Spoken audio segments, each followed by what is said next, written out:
आई, ओ आई, मी तुला किती वेळा सांगितलं आहे, तू शेतात येऊ नकोस, घरातच आराम करत जा. तुझी तब्येत नेहमीच ठीक नसते. मुला, मी तर तुझी मदत करायला येते. घरात बसून बसून कंटाळा आला म्हणून तुझ्या कामात थोडी मदत करावी असं वाटलं. आई, माझी चिंता करू नकोस, तू फक्त स्वतःची काळजी घेत जा. चल आता घरी जा आणि मला काम करू दे. तू इथे राहिलीस तर तुझी काळजी करत मी मन लावून काम करूच शकणार नाही. मुला, तू खूप हट्टी आहेस, नेहमी दुसऱ्यांचाच विचार करत राहतोस. आणि एक तुझी बायको आहे जी फक्त स्वतःचाच विचार करते आणि तुला त्रास देत राहते. आई, तू काय हे सगळे विषय काढून बसलीस? आता तू घरी जा, मी काम संपवून लवकर येतो. बरं ठीक आहे मुला, मी जाते.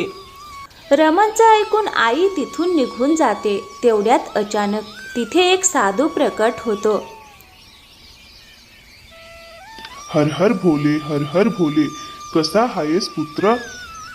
प्रणाम साधू महाराज, देवाच्या कृपेने मी खूप आनंदी आहे.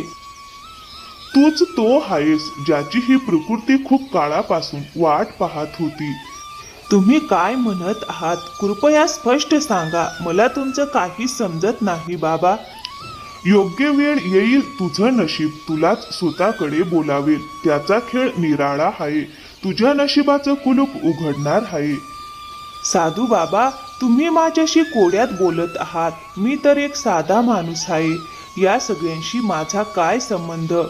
योग्य वेळ आल्यावर तुला सगळं कळेल पुत्रा. धीर धर आणि कर्म करत राहा. तुझं कर्मच तुला मार्ग दाखवेल. ती खूप काळापासून तुझी वाट पाहते आहे. कोण? तुम्ही कोणाबद्दल बोलत आहात?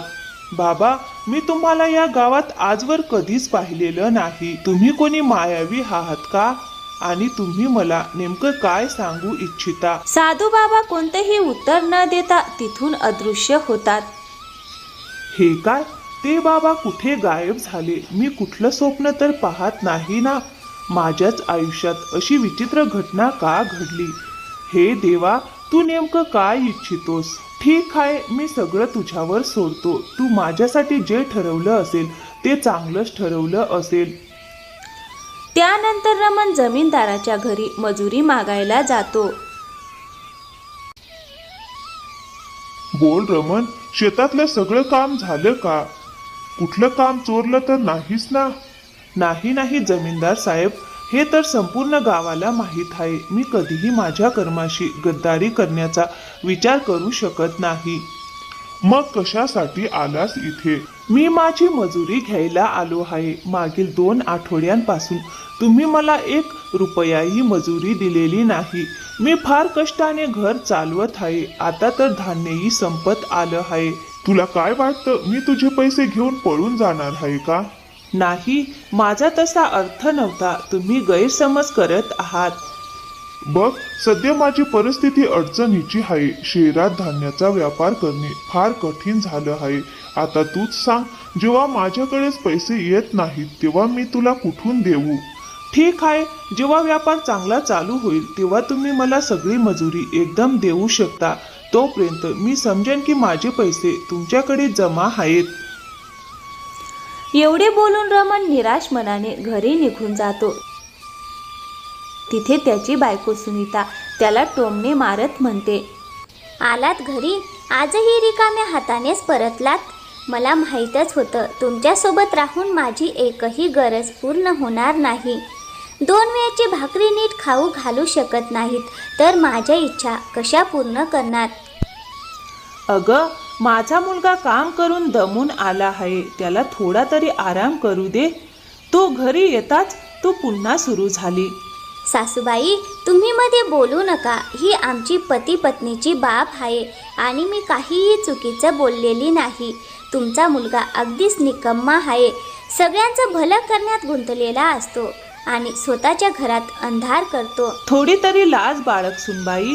तो तुझा नवरा आहे. तू त्याचा सन्मान केला पाहिजे. कसला नवरा, माझंच नशीब फुटका आहे. या घरात लग्न करून आले. मी यांना किती वेळा सांगितलं काहीतरी नवीन धंदा सुरू करा, इतरांसारखा नफा कमवा, पण यांना माझं काहीच ऐकायचं नसतं. मला माहित आहे तुला काय हवंय. मी चुकीच्या मार्गाने काम करून पटकन श्रीमंत व्हावं. पण सुनीता, तू हे का विसरतेस की पैसा सगळंच नसतो. चुकीच्या मार्गाने कमावलेला पैसा काळा असतो, तिथे लक्ष्मीचा वास नसतो. अहो, मला उपदेश देण्याची गरज नाही. हा कलियुग आहे. इथे प्रत्येकाला आपापली पडलेली आहे. तुम्ही सगळ्यांचाच विचार करता, सगळ्यांचं भलं पाहता, देवाचं नाव घेत राहता. मग देव तुम्हाला पटकन श्रीमंत का करत नाही? बसकर भाग्यवान, देवाला अजून किती दोष देणार. पाहशील, एक दिवस तोच आपली तकदीर बदलेल आणि तुला योग्य मार्गही दाखवेल. मला जास्त ज्ञान देऊ नका. काही दिवसात माझ्या मैत्रिणीचं लग्न आहे. गप्प बसून मला नवे कपडे आणून द्या आणि थोडे पैसेही द्या. मी तिला छानशी भेटवस्तू देईन. अगं, माझा मुलगा काम करून आपली कंबर मोडतो आणि तुझ्या मागण्या मात्र संपतच नाहीत. मुला रमण, चल हातपाय धुवून काहीतरी खाऊन घे. सकाळपासून उपाशीपोटी शेतात काम करत आहेस. नाही आई, मला आता भूक नाही. मी थोडा वेळ बाहेर फिरायला जातो. बायकोचे टोमणे ऐकून रमण दुःखी मनाने जंगलात जातो. एका झाडाखाली बसून खूप रडू लागतो. हे प्रभू, तू माझ्यासाठी शेवटी काय ठरवलं आहेस. मी आजपर्यंत कधीही कुणाचं वाईट चिंतलेलं नाही. मी कधीच कुणाबद्दल वाईट विचार केला नाही, ना कुणासोबत काही चुकीचं केलं. मग तू माझी इतकी कठीण परीक्षा का घेत आहेस. माझी बायको माझा सन्मानही करत नाही आणि माझी म्हातारी आई नेहमी आजारीच असते. आता तूच सांग, अशा अपमानाने भरलेल्या आयुष्याचं मी काय करू. तेवढ्यात अचानक साधू बाबा तिथे प्रकट होतात. काय झालं रमण, रडतोयस का? इतक्या लवकर हिम्मत हारलीस? साधू बाबा, तुम्ही अचानक येता आणि अचानकच गायब होता. शेवटी तुम्ही आहात तरी कोण आणि मला एकट्यालाच का दिसता. मी तुला दिसणारच ना, कारण तुझी कडी माझ्याशीच जोडलेली आहे. तू जेव्हा जेव्हा खऱ्या मनाने देवाला आठवशील तेव्हा हा साधू तुझ्या समोर आपोआप प्रकट होईल. पण बाबा, मीच का आणि तुम्ही कोणत्या घडीबद्दल बोलत आहात. आता मला चिंता वाटू लागली आहे. कुठे तुम्ही मला माझ्या कुटुंबापासून दूर नेण्यासाठी तर आलेला नाही ना. अरे भोळ्या मुला, तू फारच निरागस आहेस. तुला आता काहीच समजणार नाही. प्रत्येक जाणारा क्षण तुला त्या रहस्याच्या अधिक जवळ घेऊन जात आहे, जे ना जाणे कित्येक वर्षांपासून कैद आहे. त्या एका रहस्यामुळे तुझं जग बदलून जाईल, तुझे नाते बदलून जाईल. तू चिंता करू नकोस. मी तुला कुणापासूनही दूर करायला आलेलो नाही. असं बोलून बाबा पुन्हा तिथून गायब होतात. रमण अस्वस्थ होऊन बाबांना हाक मारू लागतो. बाबा, तुम्ही पुन्हा कोड्यात बोलून निघून गेलात. तुम्ही माझं मन अस्वस्थ करून टाकलं. शेवटी तुम्ही कोणत्या रहस्याबद्दल बोलत होतात आणि त्या रहस्यामुळे माझं जग कसं बदलेल. हे प्रभू, कुठे काही वाईट तर घडणार नाही ना. माझ्यासोबत काहीही झालं तरी चालेल, पण माझ्या कुटुंबाला वाचव. रमण घरी परत जातो. मग दुसऱ्या दिवशी सकाळ होताच त्याच्या आईची तब्येत फारच बिघडते. आई, ओ आई, सूर्य डोक्यावर आला आहे. तू अजूनही झोपलेली आहेस. आधी तू कधीच एवढा उशिरापर्यंत झोपायची नाहीस. चल उठ बरं, थोडं पाणी पी. आई, हे देवा, आईचं शरीर तर प्रचंड तापाने तापत आहे. अरे ओ सुनीता, पटकन ये. काय झालं? सकाळी सकाळी एवढं ओरडतोयस? आईची तब्येत फारच खराब आहे. तू मला याबद्दल एकदाही का सांगितलं नाहीस? मला काय माहीत. मला तर आताच तुझ्याकडून कळत आहे की तुझी आई आजारी आहे. काल रात्रीपर्यंत तर बरी होती. मला तर वाटतं ही नाटकच करत आहे. बस कर भाग्यवान, मी शांतपणे तुझे टोमणे ऐकून घेतो. याचा अर्थ असा नाही की तू काहीही बोलेल. माझ्या आईविरुद्ध एक शब्द जरी काढलास तर ते बरं होणार नाही. मुला, तुम्ही दोघं माझ्यामुळे भांडू नका. मला फक्त थोडासा तापच आहे. थोडा आराम केला की मी बरी होईन. नाही आई, हा काही साधा ताप वाटत नाही जो आरामाने बरा होईल. थांब, मी आताच तुझ्यासाठी वैद्याला घेऊन येतो. वैद्याला देण्यासाठी तुझ्याकडे पैसे कुठून येणार? माझ्यासाठी तर तुझ्या खिशातून एकही पैसा निघत नाही आणि आईसाठी वैद्य बोलवायचं ठरवलंस? तुला जितकं दिलं तरी तुला ते कमीच वाटणार. तुझा लालच कधीच संपत नाही. माझ्याकडे एकच आई आहे जी मला निस्वार्थ मनाने प्रेम करते. आईला वाचवण्यासाठी मी कुठूनही पैसे आणीन. रमन ताबडतोब आपली मजुरी घ्यायला जमीनदाराकडे जातो. जमीनदार साहेब, मला पैशांची फार गरज आहे. माझी आई खूप आजारी आहे. वेळेत वैद्यला दाखवलं नाही तर तिच्या जीवाला धोका होऊ शकतो. अरे, तुमचं गरिबांचं हेच रडगाणं असतं. काल मी पैसे मिळायला थोडा वेळ लागेल असं सांगितलं तर आज तू आईचं रडणं घेऊन आलास. कसेही करून पैसे हवेतच ना तुला, म्हणून एवढं नाटक करत आहेस. नाही नाही जमीनदार साहेब, असं म्हणू नका. मी नाटक करत नाही. खरंच माझ्या आईची अवस्था फारच वाईट आहे आणि मी तुमच्याकडे उधार मागायला आलेलो नाही. मी फक्त माझी मजुरी मागायला आलो आहे. अरे, तुझी जीभ तर फारच लांब झाली आहे. इतकी हिंमत वाढली की तू माझ्याशी हिशोबाची भाषा करतोयस. तुझी आई आजारी आहे तर त्यात माझं काय? मी सांगितलं होतं ना, सध्या माझ्याकडे पैसे नाहीत. दया करा जमीनदार साहेब, मी फारच अडचणीत तुमच्याकडे आलो आहे. मी तुमच्या पाया पडतो. थोडे पैसे देऊन कृपया माझी मदत करा. अरे, माझ्यापासून दूर हो. मी जे सांगितलं ते सांगितलं. माझ्याकडेच पैसे नसतील तर मी तुला कुठून देऊ? माझ्यासमोर गिडगिडून वेळ वाया घालवू नकोस. जा आणि आपल्या आईची सेवा कर. काय माहित ती म्हातारी कधी प्राण सोडेल. जमीनदार साहेब, आज तू उद्धटपणाची सगळी हद्द पार केली आहेस. तुला तुझ्या श्रीमंतीचा फारच गर्व झाला आहे. वडीलधाऱ्यांचा आदर करायला तू विसरलास. मी आता तुझ्यासारख्या छोट्या मनाच्या माणसाकडे काम करणार नाही. नको करूस. माझ्याकडे मजुरांची काहीच कमतरता नाही. माझ्याशी वैर करून तू स्वतःच आपल्या पायावर कुऱ्हाड मारून घेत आहेस. आता तर तुला तुझे पैसे मिळणारच नाहीत. जमीनदार साहेब, मला तुमचे पैसेही नकोत. ज्या पैशांवर तू एवढा उड्या मारतोयस ना, एक दिवस ते पैसेही तुझ्या कामी येणार नाहीत. एका गरीबाची हाय तुला लागेल. अरे, आज तू फारच बोलतोयस. तुला तर मी धक्के मारून बाहेर काढीन. हरिया, या रमणला माझ्या नजरेसमोरून दूर करा. या मनुसाचं तोंड पाहून माझा दिवस खराब झाला आहे. हो मालक.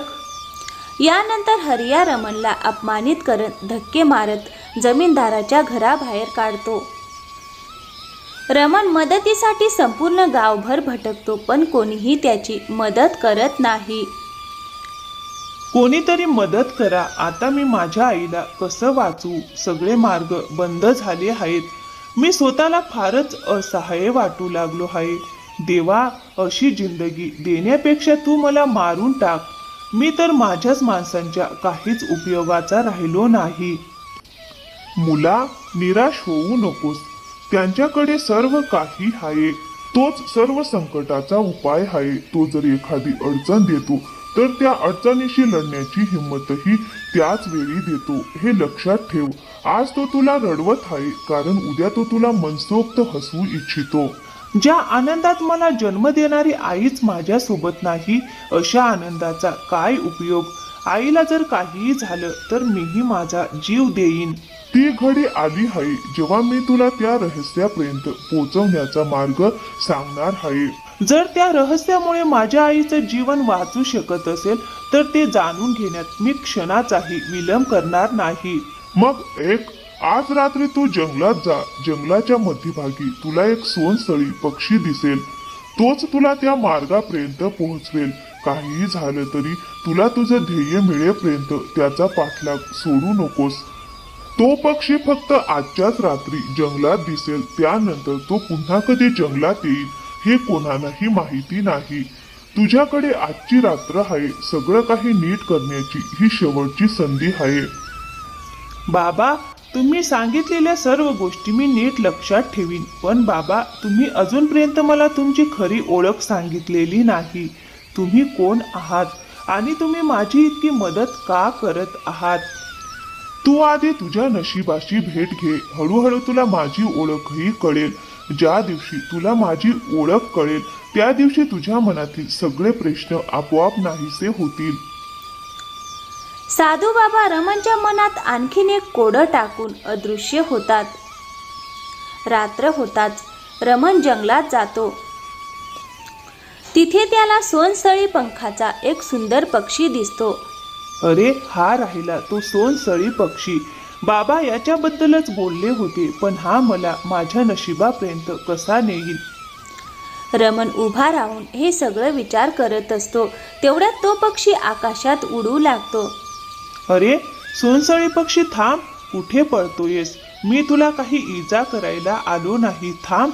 आज मी कोणत्याही परिस्थितीत तुला माझ्या नजरेआड जाऊ देणार नाही.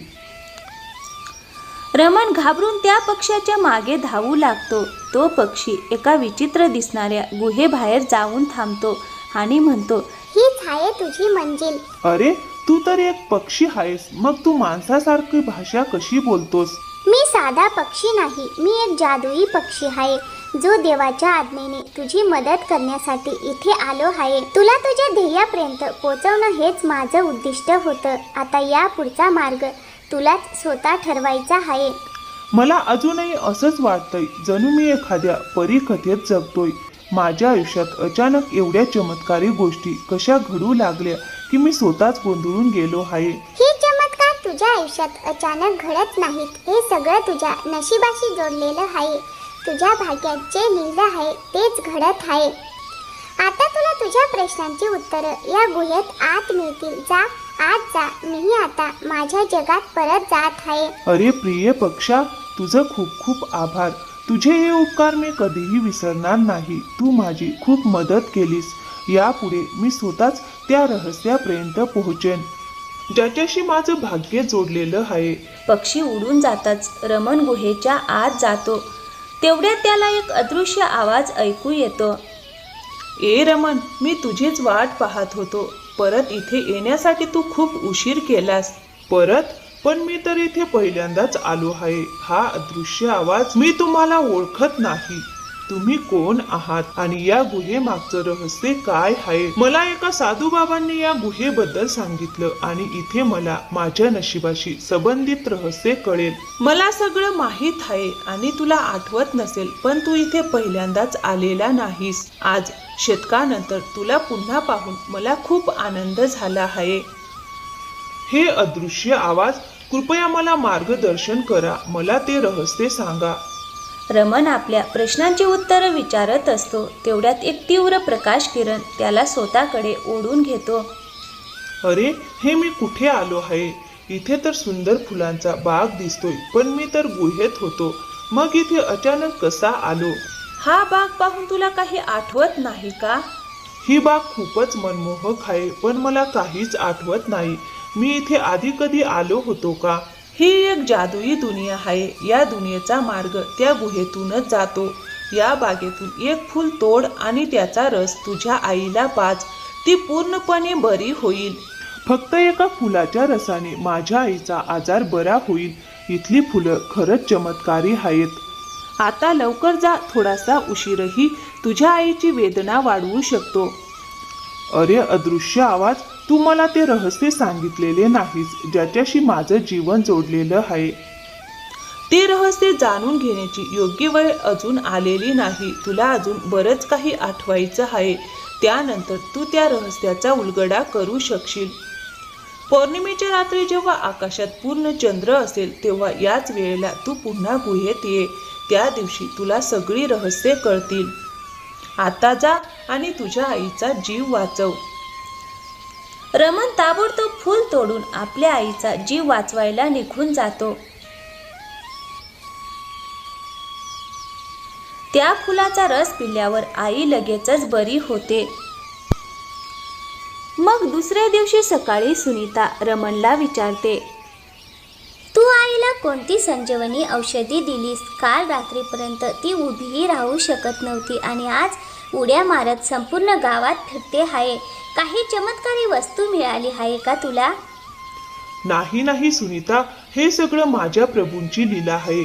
मी त्यांच्याकडे मदत मागितली आणि त्यांनी ती केली. म्हणूनच मी नेहमी सांगतो, संसाराच्या मोहमायेत कमी अडक आणि देवाचा स्मरण करत राहा. तू नक्कीच माझ्यापासून काहीतरी लपवत आहेस ना? सुनीताच्या प्रश्नांपासून वाचण्यासाठी रमण घराबाहेर निघून जातो. तेव्हा सुनीता मनातच विचार करते, रमणच्या हातात काहीतरी अनोखी गोष्ट नक्कीच लागली आहे. एका रात्रीत एखाद्याला असं बरे करणे, जणू तिला कधी काही झालंच नव्हतं. हे अशक्य आहे. तो माझ्यापासून कितीही लपो, मी सत्य शोधून काढेनच. शेवटी ती चांदण्याची रात्र परत येते, ज्या रात्री आकाशात पूर्ण चंद्र असतो. रमण पुन्हा त्या जंगलाच्या दिशेने निघतो. तेवढ्यात जंगलात पोहोचताच अचानक ढग जोर जोरात गरजू लागतात. अरे, हे हवामान अचानक का बदललं? आकाश तर स्वच्छ आहे, मग ढग का गरजत आहेत? रमण त्या गुहेकडे जाऊ लागतो. तेवढ्यात अचानक त्याचा पाय एका दगडाला अडखळतो आणि तो खाली पडून बेशुद्ध होतो. त्यानंतर त्याला एक स्वप्न पडतं, ज्यात तो त्या बागेची मोठ्या प्रेमाने देखभाल करत असतो. उठ मुला, शुद्धीवर येण्याची वेळ झाली आहे. बाबा, मला तुमच्या बरोबरच एक स्वप्न पडलं. असं वाटत होतं की ते स्वप्न नव्हतंच, तर सत्य होतं.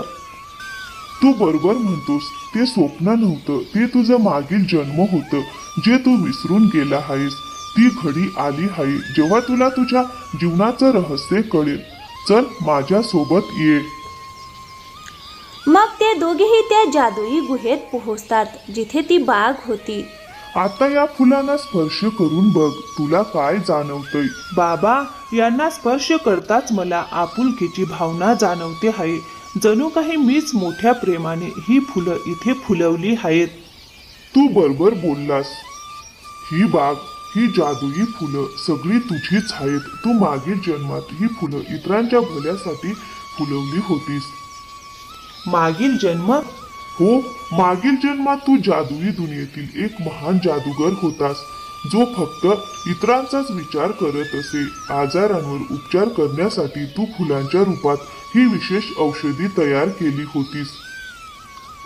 पण बाबा, पुढे काय झालं? आणि जेव्हा हे सगळं माझंच होतं, तर ते माझ्यापासून कसं दूर गेलं? तुझा एक मित्र होता, सांगायला तर तो तुझा जिवलग मित्र होता. पण तुझं यश आणि तुझ्याविषयी लोकांचं प्रेम पाहून तो खूप जळत असे. तू असताना त्याला महान जादूगर हा किताब मिळू शकला नाही. बाबा, त्यानंतर काय झालं? मग एके दिवशी मत्सरापोटी त्याने फसवणुकीने तुझा जीव घेतला आणि तुझा हा बाग रक्ताचे अश्रू रडू लागला. तेव्हापासून ही गुहा फक्त तुझीच वाट पाहत होती. माझ्या मृत्यूनंतर माझ्या त्या मित्राचं काय झालं? त्याला जे हवे होते ते मिळाले का?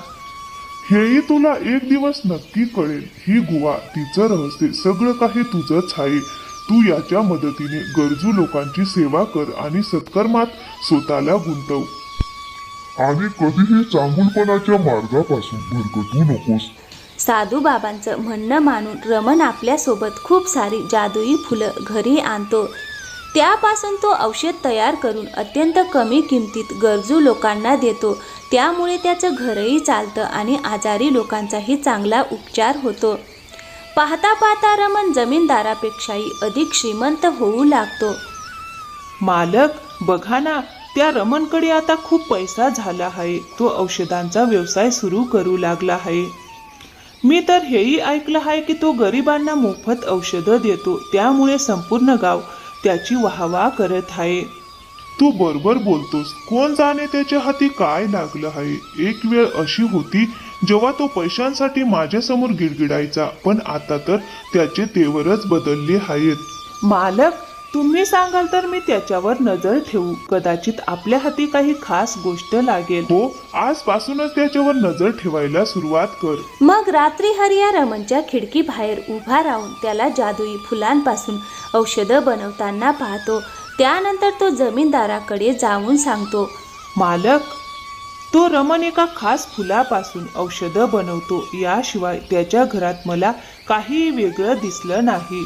वाटतं आपल्या हाती काहीच लागणार नाही. तो फक्त फुलापासून औषध बनवतो, कुठलाही जादू करत नाही. जर आपल्या हाती काहीच लागलं नाही तर मी त्याच्या हातून सगळं काही हिसकावून घेईन. तो माझ्यापेक्षा पुढे गेला हे मी कधीही सहन करणार नाही. आज सगळे झोपल्यानंतर मी त्याची सगळी औषधं चोरणार आहे. औषधच राहिली नाहीत तर तो लोकांचे दुःख कसं दूर करणार? तुम्ही ती सगळी औषधं चोरून काय करणार?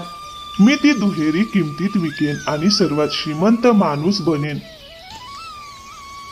मग रात्री जमीनदार हरियासोबत औषधं चोरण्यासाठी निघतो. तेवढ्यात साधू बाबा रमणच्या दारात प्रकट होऊन त्यांना अडवतात. मला माहित होतं जमीनदार, तू तुझ्या लोभाने भरलेल्या मेंदूचा वापर चुकीच्या कामासाठी नक्कीच करशील. अरे तू कोण आहेस आणि माझ्या वाटेत उभा राहून काय करतोस? इथून निघून जा, नाहीतर तुझ्या वयाचा विचार करणार नाही. मी आधी केलेली चूक पुन्हा करणार नाही. मागील जन्मात रमणने माझ्यामुळे आपला हक्क गमावला होता, पण या जन्मात मी त्याच्यासोबत काहीही वाईट होऊ देणार नाही. आजपासून तू गरीब होशील. तुझे सगळे पैसे, व्यवसाय, सगळं काही बुडेल. तूही इतर शेतकऱ्यांसारखं साधं आयुष्य जगशील. तुझे सर्व ऐशो आराम एका क्षणात तुझ्यापासून हिरावून घेतले जातील. श्राप लागताच हरिया आणि जमीनदार तिथल्या तिथे जळून राख होतात. त्यानंतर रमण आनंदाने आपल्या आई आणि पत्नीबरोबर सुखाने राहू लागतो. तर मित्रांनो, कशी वाटली आजची कथा? आवडली असेल तर लाईक करा, शेअर करा आणि हो, चॅनलवर नवीन असाल तर प्लीज चॅनलला सबस्क्राईब नक्की करा. थँक्यू, धन्यवाद.